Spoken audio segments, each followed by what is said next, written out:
Hi hello నమస్తే once again welcome back my channel Nellore సిన్నోళ్ళు. నేను మీ విశ్వనాథ్. రామేశ్వరం టెంపుల్ దర్శించుకున్న తర్వాత అందరూ విజిట్ చేసే ప్లేస్ ఈ ధనుష్ కోటి. ఇదే ఇండియా లాస్ట్ ప్లేస్ మరియు రాముల వారు ఇక్కడే లంకకు సముద్రంపై రామస్వేతు నిర్మించారు. అంతేకాక ఇక్కడ bay of Bengal and Indian ocean సంగమం అయితే జరుగుతుంది.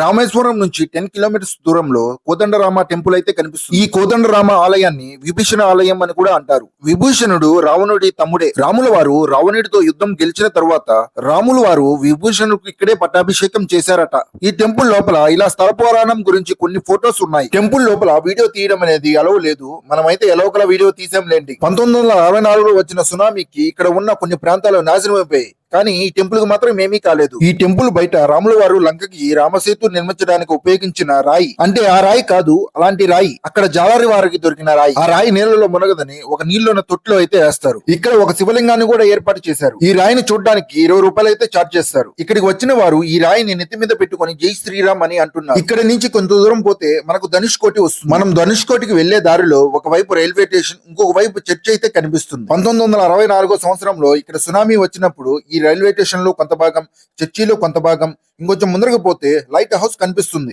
ఇవే సునామీలో లాస్ట్ కి మిగిలినవి. ఇక్కడ ఎవరు ఉండరు, కానీ కొంతమంది జాలరులు, అంటే చేపలు పట్టే వాళ్ళు మాత్రం ఇక్కడ పూరి గులుసులు వేసుకొని ఉన్నారు. సునామీ వచ్చిన అరగంటకి మొత్తం నాశనం అయిపోయింది. ఈ సునామీలో దాదాపు 1800 మంది మరణించారు.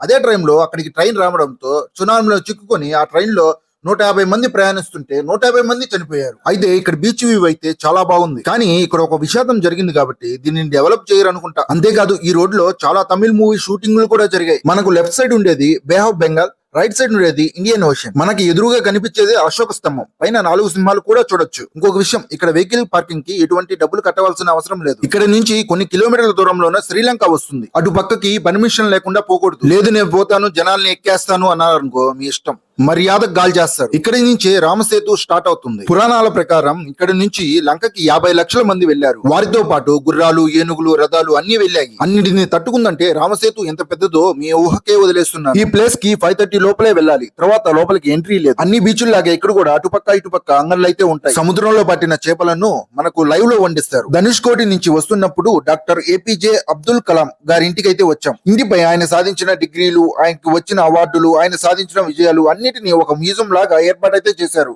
గ్రౌండ్ ఫ్లోర్ లో ఆయన అసలు నివసించిన స్థలం. కలాం గారి ఫ్యామిలీ ఇంకా అక్కడే ఉంది. అదేనండి వాళ్ళ అన్నగారి ఫ్యామిలీ. ఇక్కడ కూడా వీడియో తీయకూడదు, ఏదో ఒక రకంగా అయితే వీడియో తీసాను. సో ఇదండి వీడియో. మీకు కానీ ఈ వీడియో నచ్చినట్లయితే లైక్ చేసి, షేర్ చేసి, కామెంట్ చేయండి.